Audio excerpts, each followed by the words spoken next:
जय हिंद, वंदे मातरम। आप सभी का स्वागत है सक्सेस वर्ल्ड एमसीक्यू चैनल पर। तो फ्रेंड्स, आज की इस वीडियो में बिहार पुलिस कांस्टेबल एग्जाम के लिए मॉडल प्रैक्टिस सेट 6 को कवर करने वाले हैं। तो आप सभी जल्दी से लाइव में जुड़ जाइए। सभी को गुड इवनिंग।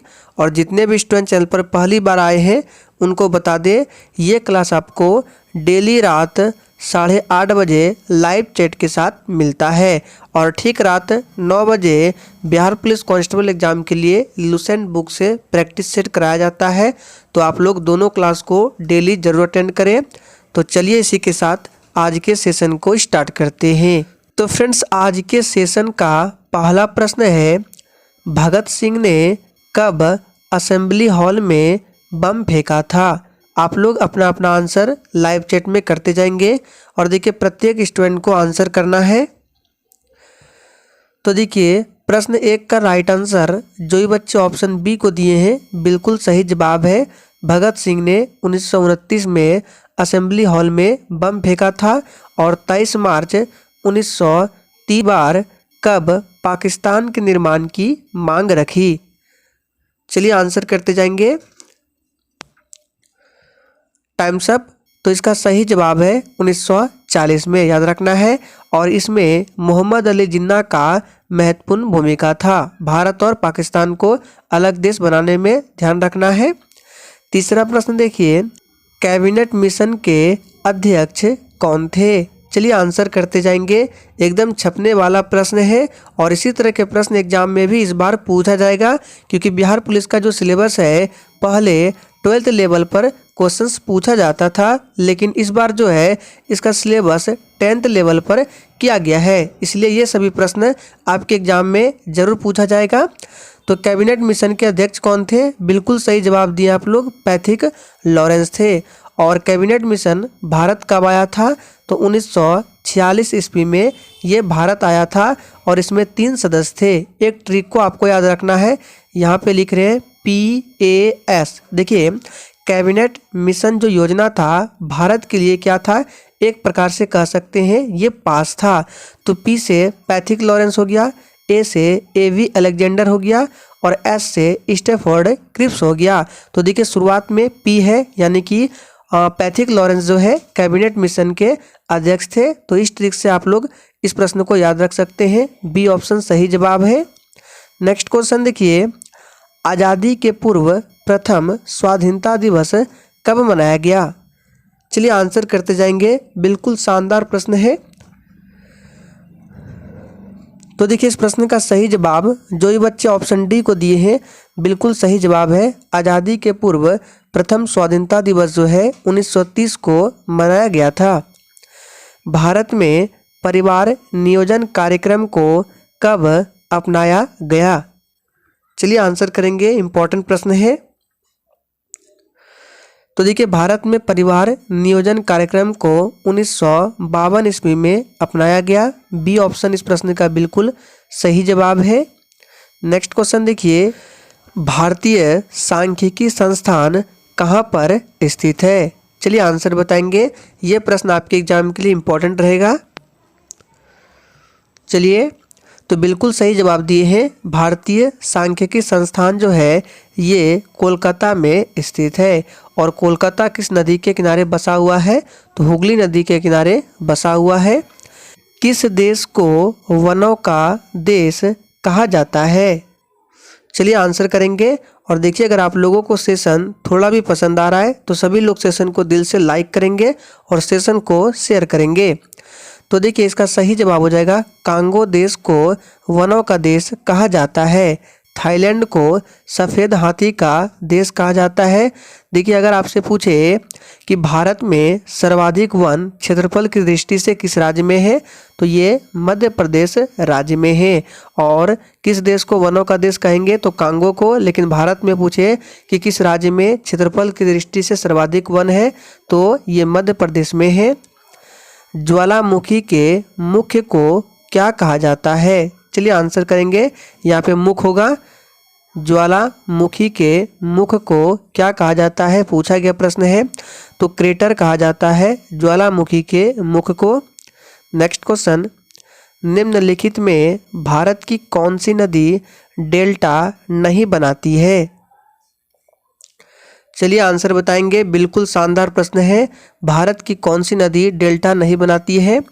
तो देखिए, गंगा नदी ये भी डेल्टा बनाती है, कृष्णा भी, गोदावरी भी, लेकिन ताप्ती जो है ये डेल्टा नहीं बनाती है। गंगा नदी भारत की सबसे लंबी नदी है। इसकी लंबाई 2525 किलोमीटर है। गोदावरी नदी ये दक्षिण भारत की सबसे लंबी नदी है। सभी को ध्यान रखना है। आप लोग थोड़ा सा कमेंट करके बताएंगे कि सुंदरवन का जो डेल्टा है किस राज्य में स्थित है। देखिए, आपसे जितना भी प्रश्न पूछा जाता है आप लोग इसका आंसर कमेंट बॉक्स में देने का प्रयास जरूर करें। अगर आप लोगों को आंसर नहीं पता है तो गूगल में सर्च कीजिए, फिर आंसर दीजिए, लेकिन आंसर जरूर करना है।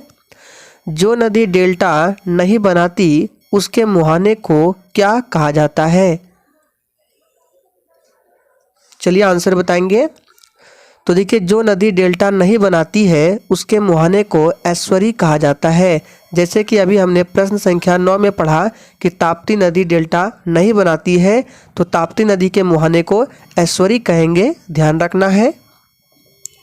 चट्टानों में गर्म तथा तरल पदार्थ क्या कहलाता है? चलिए आंसर करते जाएंगे। तो देखिए, चट्टानों में गर्म तथा तरल पदार्थ जो है ये मैग्मा कहलाता है। डी ऑप्शन बिल्कुल सही जवाब है। नेक्स्ट क्वेश्चन, उत्तरी अमेरिका के घास का मैदान क्या कहलाता है? चलिए आंसर करते जाएंगे। चलिए, तो देखिए, उत्तरी अमेरिका के जो घास के मैदान है उसे प्रेयरी बोला जाता है।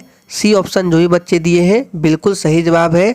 आप लोग कमेंट करके बताएंगे कि पंपास घास का मैदान कहाँ है, सवाना घास का मैदान कहाँ है, स्टेपीज घास का मैदान कहाँ है। इन सभी प्रश्नों के उत्तर आपको कमेंट बॉक्स में ज़रूर छापना है। अफ्रीका के घास के मैदान को क्या कहते हैं? चलिए आंसर करते जाएंगे। तो देखिए, अफ्रीका के जो घास के मैदान है उसको सवाना बोला जाता है। फर्स्ट ऑप्शन सही जवाब है। नेक्स्ट क्वेश्चन, अफ्रीका के शीतोष्ण घास का मैदान क्या कहलाता है? देखिए, अब की बार पूछ रहा है अफ्रीका के शीतोष्ण घास का मैदान। तो देखिए, शीतोष्ण घास का मैदान पूछे तो ये आपका हो जाएगा वेल्स। डी ऑप्शन सही जवाब है। नेक्स्ट क्वेश्चन, किससे होकर गुजरने पर प्रकाश की गति न्यूनतम होगी? चलिए, तो देखिए, किससे होकर गुजरने पर प्रकाश की गति न्यूनतम होगी? इसका सही जवाब जो ये बच्चे कांच को दिए हैं बिल्कुल सही जवाब है।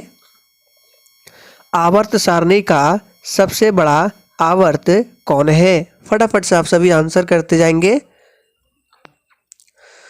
तो देखिए, आवर्त सारणी का सबसे बड़ा आवर्त जो होता है ये छठा है। सी ऑप्शन सही जवाब है। और इसी से रिलेटेड 17 नंबर में है, आवर्त सारणी का सबसे छोटा आवर्त कौन है? सबसे बड़ा आवर्त छठा है और सबसे छोटा आवर्त जो है ये पहला है। दोनों को ध्यान रखना है। गर्दन में कशेरुकी की संख्या कितनी होती है? चलिए आंसर बताएंगे। तो देखिए, गर्दन में कशेरुकी की संख्या 7 होती है। बी ऑप्शन सही जवाब है। नेक्स्ट क्वेश्चन, राष्ट्रीय गीत को सर्वप्रथम कब गाया गया था? चलिए फटाफट से आंसर करते जाएंगे। और अगर आपको किसी भी प्रश्न में थोड़ा भी डाउट होता है तो आप तुरंत कमेंट करके पूछ सकते हैं, आपको 100% रिप्लाई मिलेगा। तो देखिए, राष्ट्रीय गीत का नाम क्या है? तो राष्ट्रीय गीत कौन सा है भारत का? तो वंदे मातरम है। और इसे सर्वप्रथम 1896 ईस्वी में गाया गया था। और जो भारत का राष्ट्रीय गान है जन गण मन, उसे 1911 ईस्वी में सर्वप्रथम कोलकाता अधिवेशन में गाया गया था। और राष्ट्रीय गीत के रचयिता कौन है? तो बंकिम चंद्र चट्टोपाध्याय है। और जन गण मन के रचयिता रविंद्रनाथ टैगोर है। देश में आपातकाल अब तक कितनी बार लागू हुआ है? फटाफट से आंसर करेंगे। बहुत ही सिंपल प्रश्न है और इसी तरह के प्रश्न आपसे एग्जाम में भी पूछा जाएगा। तो सबसे पहले आपको याद रखना है कि हमारे भारत देश में 3 तरह के आपातकाल लगाए जाते हैं। पहला है राष्ट्रीय आपातकाल, जिसके बारे में संविधान के आर्टिकल 352 में बताया गया है। दूसरा है राष्ट्रपति शासन, जिसके बारे में संविधान के आर्टिकल 356 में बताया गया है। और तीसरा आपातकाल जो है वो वित्तीय आपातकाल है, जिसके बारे में संविधान के आर्टिकल 360 में बताया गया है। तो प्रश्न पूछ रहा है कि देश में आपातकाल अब तक कितनी बार लागू हुआ है। तो अब तक 3 बार लागू हुआ है। कब कब? तो पहली बार 1962 में लागू हुआ था, दूसरी बार 1971 में लागू हुआ था और तीसरी बार 1975 में लागू हुआ था। और आपको ध्यान रखना है, प्रश्न ऐसे पूछ सकता है कि भारत में वित्तीय आपात कितने बार लागू हुआ है। तो याद रखना है 0 बार, यानी कि शून्य, एक बार भी भारत में अभी तक वित्तीय आपातकाल नहीं लगा है। लेकिन ये जो राष्ट्रीय आपातकाल है ये 3 बार लागू हुआ है। अंतर्राज्यीय परिषद की बैठक वर्ष में कितनी बार होती है? फटाफट से आंसर करते जाएंगे। तो देखिए, अंतर्राज्यीय परिषद की बैठक जो है वर्ष में 3 बार होती है, प्रत्येक 4-4 महीने पर। नेक्स्ट क्वेश्चन देखिए, अरुण ग्रह की खोज किस वर्ष हुई थी? चलिए आंसर बताएंगे। तो देखिए, अरुण ग्रह की खोज जो है ये 1781 में हुआ था। पृथ्वी अपने अक्ष पर कितने डिग्री झुकी हुई है? फटाफट से आंसर करते जाएंगे। तो देखिए, पृथ्वी जो है ये अपने अक्ष पर 23.5 डिग्री झुकी हुई है। और एक प्रश्न पूछा जाता है कि पृथ्वी अपने अक्ष पर किस दिशा में घूर्णन करती है? तो पश्चिम से पूर्व की ओर। बहुत बच्चे पूर्व से पश्चिम बोलते हैं, तो याद रखिएगा कि पृथ्वी जो है अपने अक्ष पर पश्चिम से पूर्व की ओर घूर्णन करती है, ना कि पूर्व से पश्चिम की ओर। एशिया का सबसे कम जनसंख्या वाला देश कौन है? चलिए आंसर बताएंगे। तो देखिए, एशिया का पूछ रहा है, ना कि विश्व का पूछ रहा है। अगर एशिया का सबसे कम जनसंख्या वाला देश पूछ रहा है तो ये मालदीव हो जाएगा। बी ऑप्शन जो भी बच्चे दिए हैं बिल्कुल सही जवाब है। आप लोग कमेंट करके बताएंगे कि विश्व का सबसे कम जनसंख्या वाला देश कौन है। आप लोग जैसे जानते हैं कि विश्व का सबसे अधिक जनसंख्या वाला देश चीन है, लेकिन आपको बताना है सबसे कम जनसंख्या वाला देश कौन है विश्व में। एशिया में कौन है? मालदीव है। वह कौन सा महाद्वीप है जहां एक भी मरुस्थल नहीं है? चलिए आंसर करेंगे। तो वो कौन सा महाद्वीप है? तो ये है आपका यूरोप महाद्वीप, जहां पर एक भी मरुस्थल नहीं है। 25 का राइट आंसर सी है। नेक्स्ट क्वेश्चन देखिए, द्वीपीय महाद्वीप किस महाद्वीप को कहा जाता है? चलिए, आपका टाइम समाप्त होता है। द्वीपीय महाद्वीप किस महाद्वीप को कहा जाता है? तो ये ऑस्ट्रेलिया महाद्वीप को कहा जाता है। नेक्स्ट क्वेश्चन, आइसलैंड के संसद को क्या कहा जाता है? चलिए आंसर बताएंगे। और फ्रेंड्स, सेशन के एंड में आप लोग अपना अपना स्कोर जरूर देंगे कि आप लोगों ने कितने प्रश्नों के सही सही जवाब दिए हैं। तो देखिए, आइसलैंड के संसद को क्या कहा जाता है? इसका सही जवाब है एल्थिंग बोला जाता है। जातीय संसद किस देश के संसद का नाम है? तो ये जातीय संसद जो है ये बांग्लादेश के संसद का नाम है। और भारत के संसद का नाम क्या है? तो भारत के संसद का नाम संसद है। नेक्स्ट क्वेश्चन देखिए, ब्रिटेन का राष्ट्रीय चिन्ह क्या है? चलिए, तो देखिए, ब्रिटेन का राष्ट्रीय चिन्ह क्या है? तो गुलाब का फूल जो है ये ब्रिटेन का राष्ट्रीय चिन्ह है। बी ऑप्शन बिल्कुल सही जवाब है। आप लोग कमेंट करेंगे कि भारत का राष्ट्रीय चिन्ह क्या है। नेक्स्ट क्वेश्चन देखिए, बरनामा किस देश की समाचार एजेंसी है?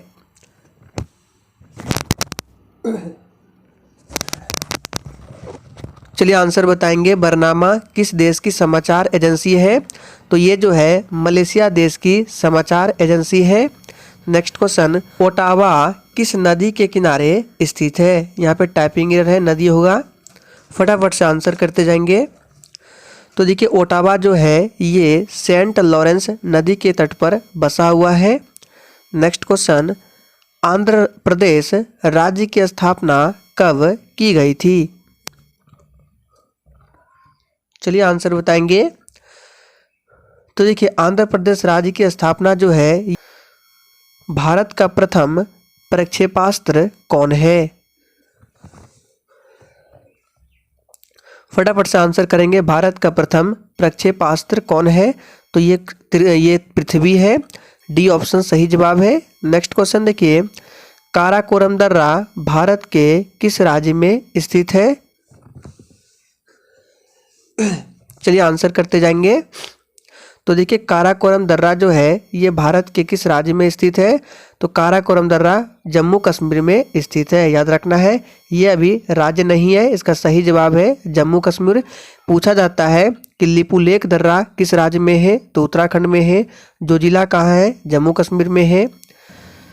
जीवन बीमा निगम LIC की स्थापना कब की गई थी? चलिए आंसर करेंगे फटाफट से। जीवन बीमा निगम LIC की स्थापना कब की गई थी? इम्पोर्टेंट प्रश्न है। तो इसकी स्थापना 1956 में की गई थी। आर्किमिडीज किस देश के मूल निवासी थे? चलिए तो देखिए आर्किमिडीज जो है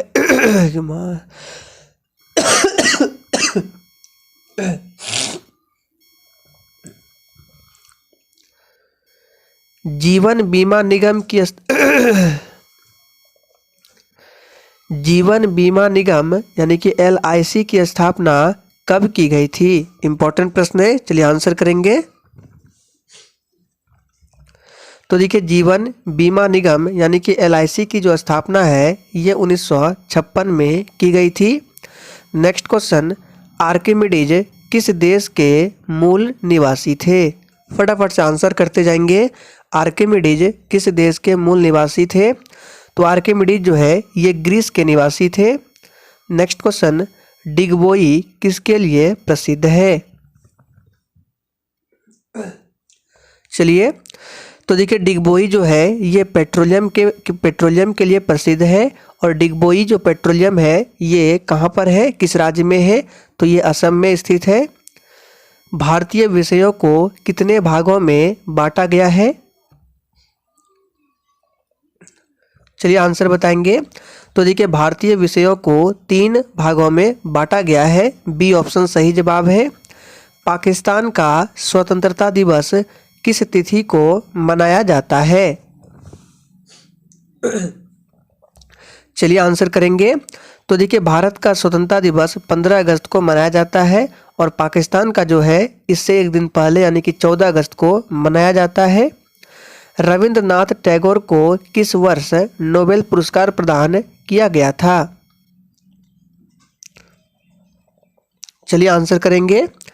तो देखिए रविंद्रनाथ टैगोर को साहित्य के क्षेत्र में नोबेल पुरस्कार मिला था 1913 में। सी ऑप्शन जो भी बच्चे दिए हैं बिल्कुल सही जवाब है। 4 बिट्स का एक समूह एक बनाता है। चलिए आंसर करेंगे। तो देखिए 4 बिट्स का एक समूह एक निबल बनाता है। बी ऑप्शन सही जवाब है। इंपॉर्टेंट प्रश्न है, ध्यान रखना है। मधुमेह होने का कारण क्या है? चलिए आंसर करते जाएंगे। मधुमेह नामक जो बीमारी है जिसको डायबिटीज बोला जाता है ये किसके कारण होता है?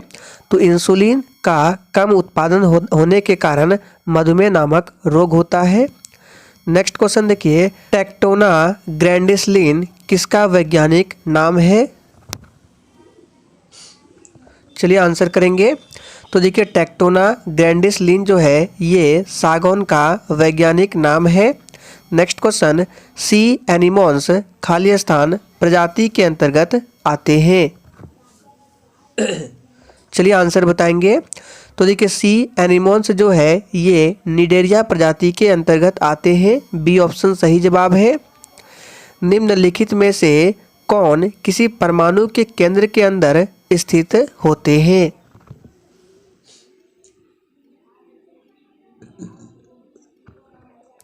चलिए आंसर करेंगे।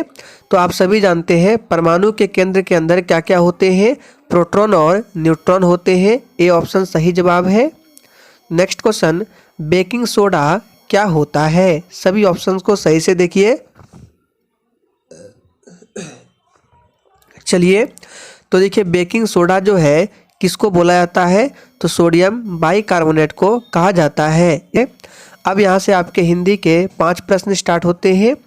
आस्तिक का विलोम क्या है? चलिए आंसर बताएंगे। आस्तिक का विलोम क्या होगा? तो देखिए आस्तिक का विलोम क्या होगा? नास्तिक होगा। बी ऑप्शन जो ही बच्चे दिए हैं बिल्कुल सही जवाब है। आयात का विलोम क्या है? चलिए आंसर करेंगे। आयात का विलोम क्या है? बहुत ही सिंपल प्रश्न है। आयात का निर्यात होता है। नेक्स्ट क्वेश्चन देखिए, पृथ्वी का पर्यायवाची क्या है? और ये प्रश्न आपके एग्जाम में पूछा गया है। चलिए तो देखिए पृथ्वी का पर्यायवाची क्या होगा? तो इसमें देखिए भूमि दिया गया है। भूमि जो है ये पृथ्वी का पर्यायवाची है। निम्नलिखित में कौन तद्भव शब्द है? देखिए एक होता है तत्सम और एक होता है तद्भव। तो देखिए जो शब्द संस्कृत के होते हैं उसको तत्सम कहा जाता है और उसी का जो हिंदी रूपांतरण होता है उसको तद्भव कहा जाता है। तो इसमें 14 लिखा गया है। 14 जो है ये तद्भव शब्द है। दाल रोटी में कौन सा समास है? चलिए बहुत ही सिंपल प्रश्न है। तो देखिए दाल रोटी, इसका समास विग्रह करेंगे तो दाल और रोटी होगा। तो ये कौन सा समास है? ये द्वंद्व समास के उदाहरण है। बी ऑप्शन बिल्कुल सही जवाब है। तो फ्रेंड्स आज के सेशन में हम लोगों ने 50 इंपॉर्टेंट प्रश्नों को कवर किया। इसी के साथ आज का प्रैक्टिस सेट यहीं पर समाप्त होता है।